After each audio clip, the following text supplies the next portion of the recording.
Whakafonga I TALAFOU le TUAP I lunga o anala leo 5 wha o amo, wha mo tasi o fitu tesi male wha, iwa tasi tesi male tasi, male wha mo iwa lua tesi male tasi. Malunga o le sino mai ngoa iai I lunga o le TUAP Facebook page, male ala ata le malo o le TV iwa. Le si whafonga o Samoa, le TUAP. Afioga e tui whaatalo whaatu le tatou atunuu le nei itulā o le AFIAFI ai usimea le whaafonga se whapoponga le nei o tatou TALAFOU. I talatou mua, silia ma le 5 se fulu nisi o le faigaluega le pulenga o le tineimu, ma whaalave whaafuasei. O le asi itia tofinga e ngā lulue I tatono le auaunaga. O le nei porkalame o le whaatinoina I le ASO lulu I le ofisa autu, a le tineimu ia pia. E pei ona whailoa mai e le taitai si ni o vaenga whaalau iloa le ofisa o tineimu. Ia kefi si au si asi. Ia o le aso lulu le whaapea o le a whaatino ai ia le pokalame le matou ofisa. E tatala lava noa I le mamalo le atunuu o ai lava e fia awai. Ia le a whaatino ina lea I le pia station. Po le ofisa tutonu lea le tineimu olo ia pia. Ia o le a whaiaia le promotion activity pe o le isi lea la asanga tau, po isi le vaenga tau e pokalame. O le a whaalawilo ai nisi fo ia o sui faigaluega. Ua si itia latou angawaa, po si itia fo ia latou tulaga I totonu o le ofisa. Na ia tā ua foi o nei fuafuanga uma o se tasi o vaenga o pokalame. Mo le whaamanatuina o le tāu o le auaunaga le tineimu. I le aso tofi o le vai aso nei. E le ngata I Samoa nei a o le laulangi atoa. O le pokalame I le aso tofi. O le aawai e le pulenga manisi o le mamalu o le atunuu. E moli mauina le sao tāua o lo o whaatinoina. E le ofisa o tineimu.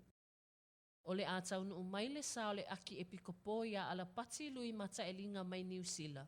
I le tatou malaiva alele whaavao malo I leoleo. I le itulā e tasi I le auaunaga a taeao.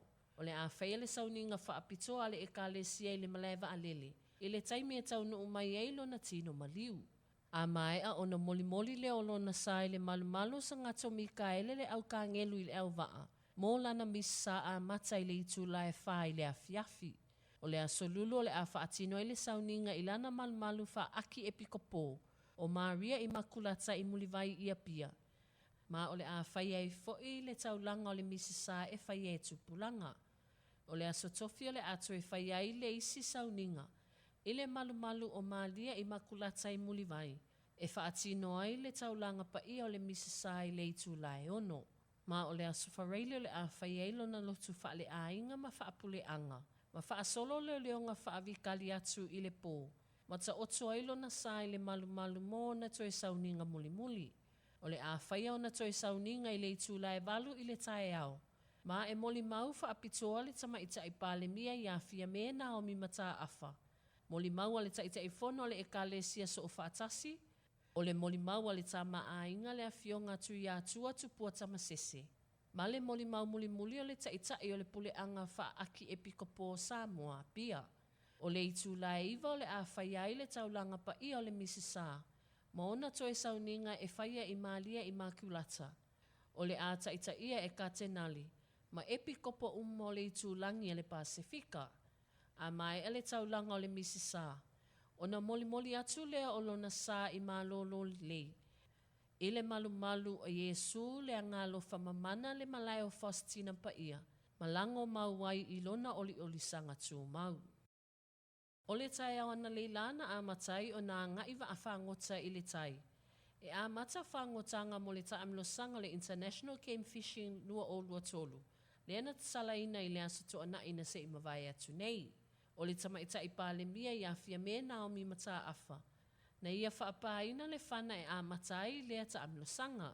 E na o le tasi le waa tamaita I o lo tauvaga. Le waa ua whaingo o le fia ui.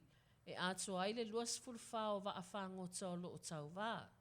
Sa whaia le tauwafonga I tangata e whaatauina waa. I le nei tauwafonga. Na manmalo e le tamaita I palemia. I le waa fia ui. Po le waa whaangota tamaitai. O se tūlanga e whaalia I le langolango o le palemia o Samoa. I le tau mawhainga tamaitai I nei fo I whaanga tamai le tai. O le waa le nei a le fia ui. E amata whangota atu I le ASO se I au lia le aso toa nai. O le nei ta aminosanga e au fia I mawaa e wha mai Amerika Samoa. O le wha moe moe o le tau le lima I le AFIAFI o aso ta itasi le nei vai aso. E ta tau ona toe fo'i mai ai I to tono ma amata loa ona fua ia. I lona mamafa ma le la poa. Ma o le aso toa nai nei. O le aso muli muli o le nei tauvanga. E toa iwa ali I leoleo ma le tamaita I leoleo. E toa tasi sa wha atau ina I le whai unga o le vai aso. E na ua si itia tūlanga tofi to tono le matanga luenga o leoleo fale pui pui ma le ola toefo. O le toa whao I latou le Senior Correction Officer.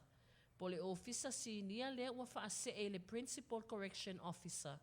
Po le taitai officer senior. E au fiai kone rata a 4, tofu a ki au siau. Mautofinga Mario Tu'u, ma li'o a inga tuisa vai. E toa lima sa ngā lulue le Correction Officer le ua si itia tūlanga. E ngā lulue le Senior Correction Officer, po le officer senior. E au fiai e fofui mono moli o. Fetausia I whaavae ku resa whae tete, papa tau veu ma maiko le misio. O le komisina o le matanga luenga o leoleo fale pui pui ma le ola toe fota ina. Ia aua pa au longo I tino Filipo. Sa ia momoli le wha amalo ia I latou na wha atauto. Mo le ngaluenga whita ma le whinau. Ua mawhai ei o na si itia tūlanga I tatono le ngaluenga. Matala whaaiu. E lua se lau valus fulfa a whetala na o ina I le TV foni ma le leitio foni. A le Lakapi Samoa. O le wha moe moe o le neisa I ngā tupe le Lakapi Samoa. Ena ia maua se seleni e fesosoani e I tā penanga le manu Samoa se 5. Mo le ipo le lalangi po le Lakapi ta I toa se 5 I le tausanga nei. Lua a whelua se 10. I le tawalunga I o le neisa I ngā tupe. Na tuu wha atasi ai le foa I le atunuu. Na mawhai o na awina mai e tusa ma le lua se lau valus fulfa a whetala Samoa. Na whaafetai le taitai malanga o le manu Samoa ia sua Hased Yeremia. Le foa ia le atunuu e le ngata o Samoa nei, ai o atunuu I fafo. O lo fuafua le Lakapi Samoa ma le manu Samoa. Mo le wha moe moe e whaia se sailinga seleni I Amerika Samoa, e le masina fau. O se whaupoponga le nao tātou TALAFOU mo le nei AFIAFI, ma nia tele fuafuanga o tatoi o le nei aso, tō whāsoifua. Whaafafonga I TALAFOU o le 2AP I lunga o anala leo 5 wha o amo, wha mo tasi o fitu tesi ma le wha, iwa tasi tesi ma le tasi, ma le wha mo iwa lua tesi ma le tasi. Malunga o le sino mai ngoa I ai I lunga o le 2AP Facebook page, ma le ala ata le malo o le TV iwa. Le si ufafonga o Samoa, le 2AP.